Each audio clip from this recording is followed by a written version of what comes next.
There is a silent difference between remembering something for a few hours and being able to access that information days, weeks, or even months later, with almost instant clarity, and that difference is not in the number of times you repeat the content, but in the way the brain has been trained to record, compress, and retrieve it on demand, especially in environments where forgetting is not an option.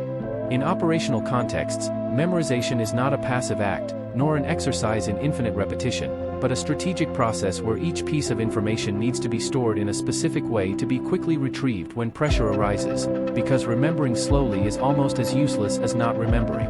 Maybe you have already experienced the frustration of studying something, feeling that you understood it, and yet freezing when you needed to use that knowledge, as if the information were somewhere in your mind but not accessible at the right moment, and this happens because the brain did not enter an appropriate state of deep encoding. What few people realize is that there is a cognitive mode in which the brain learns and memorizes much more efficiently, reducing effort, increasing retention, and transforming loose information into something functional, organized, and easily retrievable, something that does not depend on exceptional talent, but on method. In this video, the conversation is not about memorizing more things, but about unlocking a learning pattern in which memory stops being fragile and becomes reliable, almost automatic, and if this type of mental control interests you, it's worth subscribing now, because from here on, the way of studying changes completely. Most people grow up believing that memorization is about repeating, reviewing, and insisting until the information sticks, when in fact this model creates fragile memories, highly dependent on context and easily lost under pressure, because the brain was not made to store raw data without an organizational system that gives meaning to what is being learned. Since school, we have been trained to confuse familiarity with memory, reading the same content multiple times, attending repeated classes, and feeling that it is clear, when in practice the information was never deeply encoded, only superficially recognized, which explains why so many people freeze during exams, presentations, or situations where they need to quickly recall knowledge. In environments where memory needs to be reliable, there is no room for this type of passive learning, because remembering is not just recognizing something when you see it, but being able to pull the information from your mind at the exact moment it is required, without external help and without time for cognitive warm-up. The result of this flawed model is a mind full of almost remembered content, which seems familiar but is not available when it really matters, creating frustration, insecurity, and the feeling that effort never translates into real performance. Understanding this context is the first step to breaking this cycle, because efficient memorization does not start with more repetition, but with a change in the way the brain records, organizes, and protects information from the very first contact. The central thesis behind truly efficient memory is simple, but contradicts almost everything that has been taught so far. The brain does not memorize better when it repeats more times, but when it encodes the information strategically, creating multiple access paths that allow for quick retrieval even under pressure, because remembering is not storing, it is being able to access. When you merely repeat content, the brain creates a fragile memory, dependent on the exact context in which it was studied, but when you transform the information into something structured, related, and functional, it occupies a deeper and more stable space, becoming available even in situations of stress, fatigue, or urgency. In operational environments, no one trusts recognition-based memory, the kind that only works when you see the information again. The focus is always on active retrieval because it reveals whether something was truly learned or just seen multiple times, and it is exactly this difference that separates average students from those with high mental control. Memorizing like an agent is not about memorizing isolated details,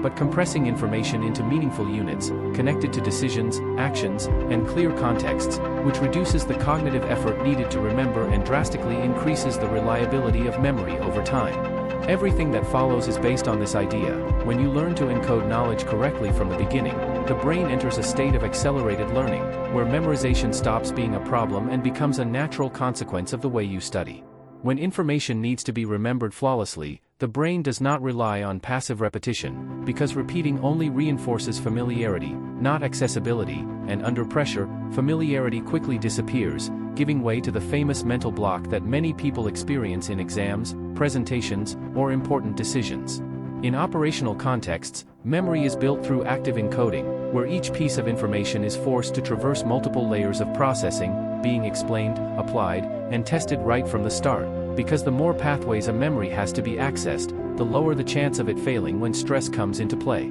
This happens because the brain does not store data as an isolated file, but as a network of associations, and the more these associations connect to actions, decisions, and real contexts, the more stable the memory becomes, drastically reducing the effort needed to retrieve it later.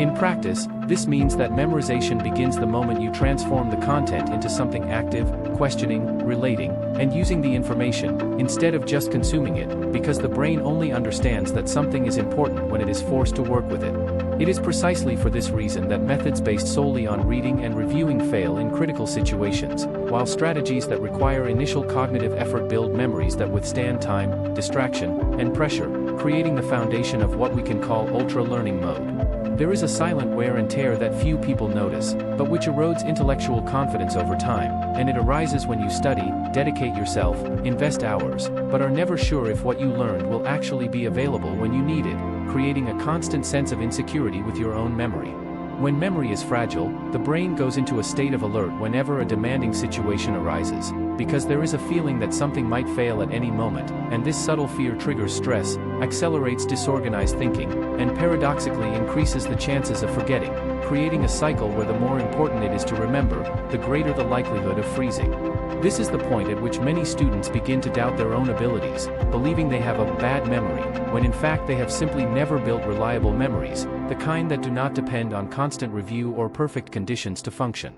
In environments where information needs to be used with precision, confidence in memory is not optional, it is built, because knowing that you can access what you have learned reduces anxiety, improves mental clarity, and frees cognitive resources to reason, connect ideas, and make better decisions. When you start to memorize strategically, something changes internally. Studying is no longer accompanied by tension and begins to generate cognitive security, that feeling that the knowledge is truly available, and it is this security that prepares the ground for the shift that follows. The real turning point happens when you understand that forgetting is not a personal flaw, but a clear sign that the information was stored incorrectly, because the brain does not lose well-coded memories, it simply cannot access what was never organized to be retrieved on demand. At this point, memorization stops being an anxious attempt to hold content in the mind and becomes a deliberate process of building mental pathways, where each important piece of information has more than one access route, drastically reducing the chance of blockage even in situations of pressure,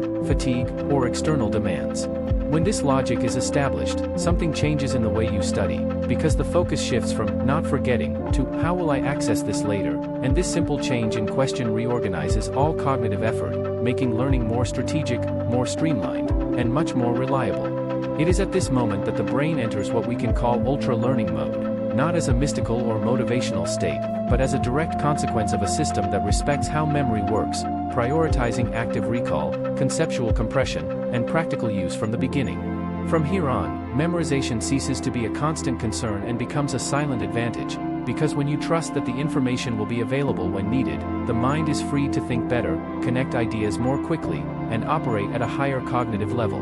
One of the biggest mistakes that sabotage memory is believing that reviewing many times guarantees retention, when in practice passive reviews only reinforce superficial recognition, creating the illusion that the content is learned, even when it cannot be retrieved without external support, something that quickly fails under pressure. Another common myth is thinking that a good memory depends on natural talent or an innate ability to memorize, when in reality, people with reliable memories have simply learned to encode better, creating mental structures that facilitate quick access, while those who rely on talent tend to over-rely on repetition and end up accumulating invisible gaps. There is also the obstacle of trying to memorize everything at the same level of depth, ignoring that not all information deserves the same cognitive effort, which overloads the mind and dilutes attention, making memory slow and unreliable, especially when many topics are open at the same time.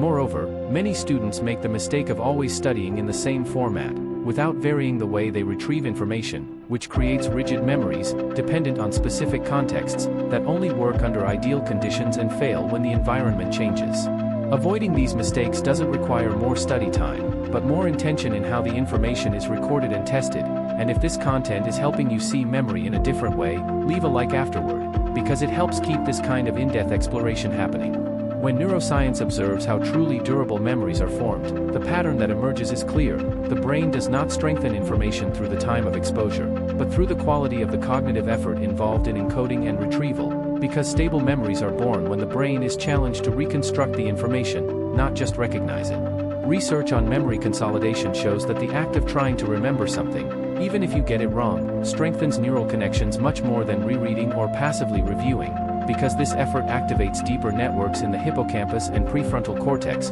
areas directly linked to retrieval under pressure and the practical use of knowledge. Moreover, studies on context-dependent learning indicate that memories formed in only one way tend to fail when the environment changes, while memories created from multiple associations, explanations, and applications become flexible, accessible in different situations, and much less susceptible to forgetting. That is exactly why operational training prioritizes simulations, active explanations, and immediate use of information, because each new access route created reduces the chance of cognitive blockage and increases the reliability of memory over time. When memorization respects these principles, the brain enters a virtuous cycle, where learning something new requires less effort than before, because the retrieval structures are already strengthened, creating a cumulative effect that continuously sustains the ultra-learning mode. In practice, memorizing like an agent does not involve miraculous techniques or superhuman effort, but the consistent application of a simple operational system designed to force the brain to encode, test,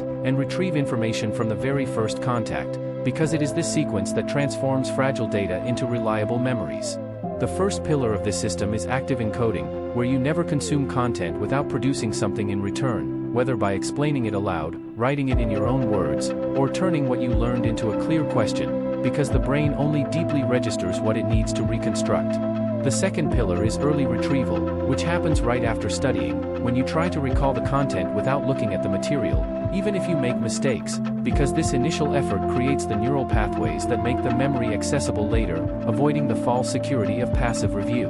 The third pillar is context variation, changing the way you retrieve information, explaining it to someone, writing from memory, applying it in different exercises, or simulating real situations, because flexible memories are those that work outside the environment in which they were created. When these three elements work together, memorization ceases to be unstable and becomes operational, because you no longer depend on constantly reviewing everything, but trust that the information is organized to be accessed when needed, with speed and clarity. In the end, memorizing like an agent is not about turning the brain into an infinite repository of information, but about building an internal system where the right knowledge appears at the right moment, without excessive effort, without anxiety, and without the constant feeling that something might fail when it matters most. When you learn to encode information strategically, test retrieval from the beginning, and vary the pathways to memory, something profound happens. Studying ceases to be a fragile activity, dependent on constant review, and becomes a reliable process where each new learning strengthens the previous ones,